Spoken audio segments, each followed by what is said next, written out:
Hey everybody and welcome. Just wanted to make a quick update on the koi fish and goldfish that I had purchased back in February. You guys saw a video that I posted a while back. A 15-gallon quarantine tank that I had. I was actually showing you a filter that I had created, a DIY filter for that aquarium. And it just so happened I was quarantining these fish at the time.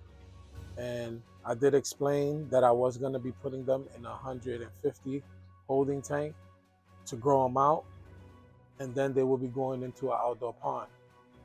Well, unfortunately, I wasn't able to put them in that 150-gallon tank yet due to the fact that I turned that tank into a project. I went a little bit above and beyond. I wanted to do something more, and I wanted to set it up and have it set up for future fish once these fish grow out and then they're going to the pond. So I wanted that tank to thrive a certain way, and it's a project as well, and I'll get to you in just a second. Here's the fish. As you can see, they're all doing great. All the fish are fine. I did lose 2 fish.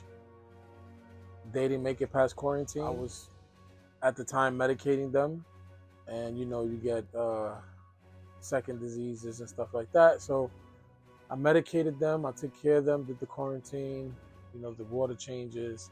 They didn't make it. What it looked like, they had fish TB, tuberculosis. I'm not 100% sure, but they were showing the signs and the symptoms. So I moved these fish into this aquarium, which is a 60-gallon, and this is their holding tank for now as I finish building this project that I'm doing, which I'll show you in just a moment. And as you can see, look, they're growing. They're all doing great. No one is sick. They are bouncing back. Some of them did have some fin disease, a little bit of fin rot, stuff like that. Their fins are actually starting to heal now. The other fish, I never removed them from the 15-gallon because they wasn't doing good, and then eventually they just went, and I discarded them. As you can see, everybody else is doing just fine. I do have a little bit of news. Some of the goldfish are not going to be staying with me. I'm actually going to rehome them. I have a place for them, and they're going to be fine. I'm just going to keep the one that I want.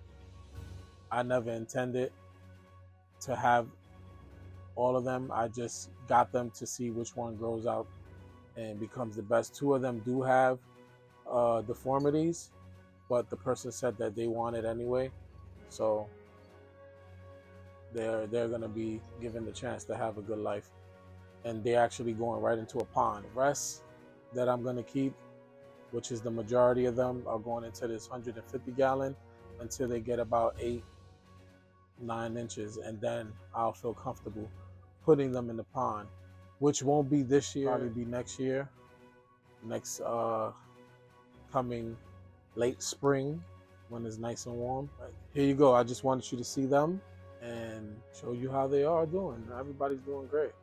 Now, this is the second time I'm doing this video. The first time I did this video, for whatever reason, the microphone wasn't turned on. I thought I turned it on. I did, but it wasn't connected. So here I am doing the video, and I'm just gonna make it fast. The other one was a little bit long anyway. So let me show you this other tank. So I'm showing you a far view of the other tank. This is a 150-gallon wave tank. It was built for saltwater, so it does have an internal filter, and I am building a sump. It did come with a sump. It came with a 13-gallon sump. I don't know how you filter in 150 gallons with a 13-gallon sump. So I went ahead and purchased a new aquarium, a 20-gallon long, which I'm gonna add to the sump. So the 13-gallon is gonna be kept.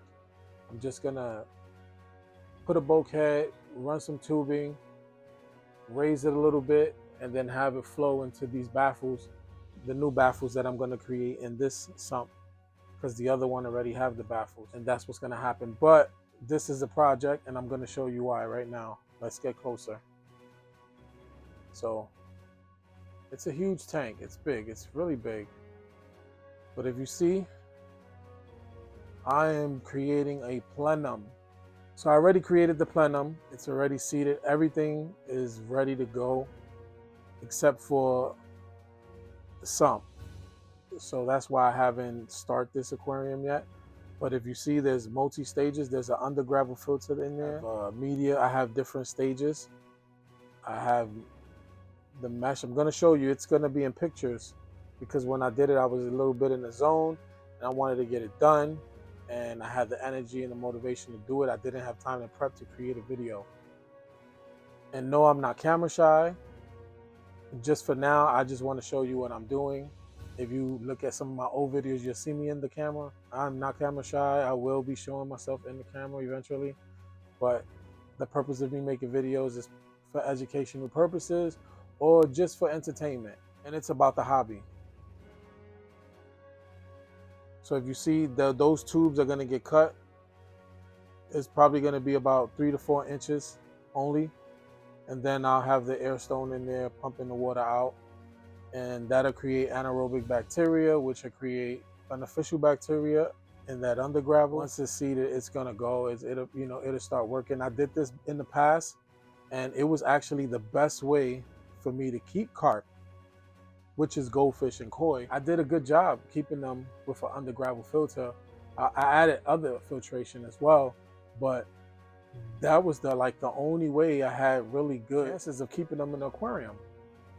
Anytime I kept them in a bare tank, or I kept them with just regular gravel or even sand, soil, it just never worked.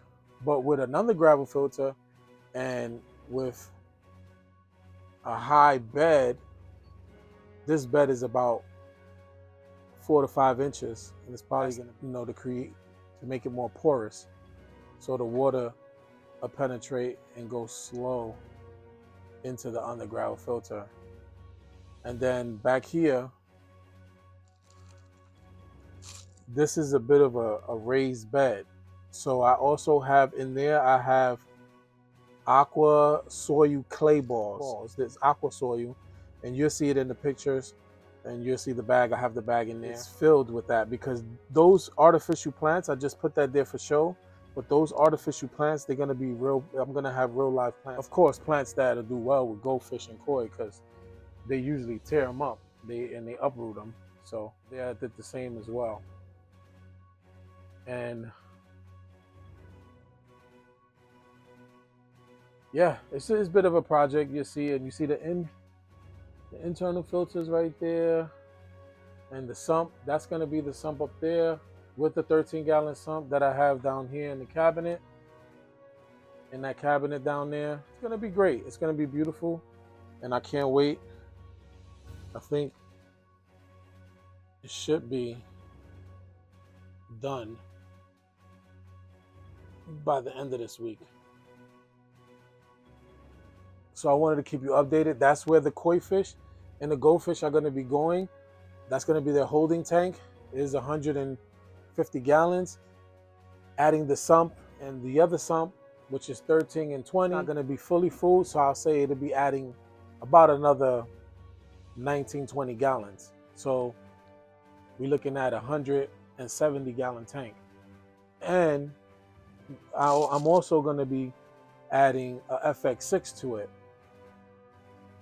I know it's overkill in filtration, but when I tell you, these guys, they're heavy eaters, they're messy, they poop a lot, they create a lot of nitrites, and that turns into ammonia.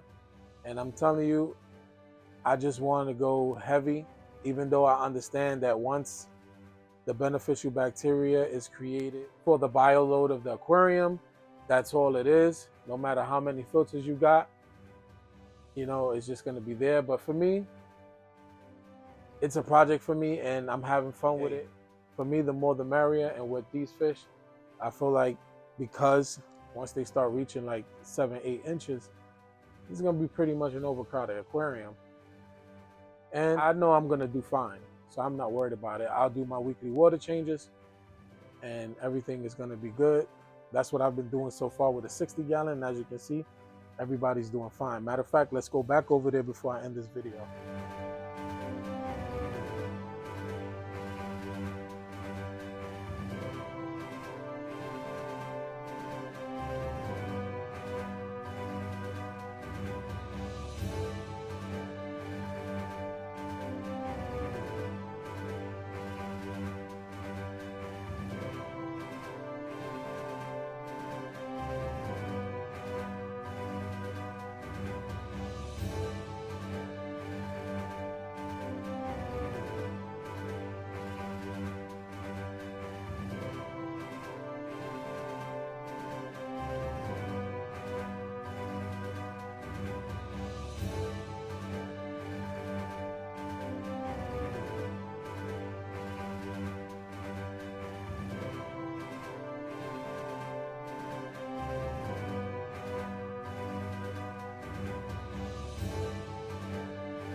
As you can see, they're all doing fine. They look beautiful. They look healthy. They're all doing great. They're healing. And as well, in this 60-gallon aquarium, the filtration is overkill. I have a 5-gallon canister pond filter that filters 1,500 gallons, and it's above, is on top. That's what submersible water pump is pumping the water into that filter. And then I have a hanger on the back, and I have an internal filter inside, and then I also have a sponge filter. Then air stones. I have 1, 2, 3, about 4 air stones in there, aerating the aquarium, helping the CO2s go to the surface. So if they're doing good in the 60, I'm 100% sure they're going to be doing. Plus, I'm a hobbyist for over 20 years. I've been doing this. I do have to give you an update on my Oscar aquarium. They're growing big and they're amazing, and they're still thriving. But that'll be another video. So thank you for watching this video. Stay tuned for the future videos, and then I will show you the aquarium once it's done. Make sure you like and subscribe, and stay tuned for future videos. Peace.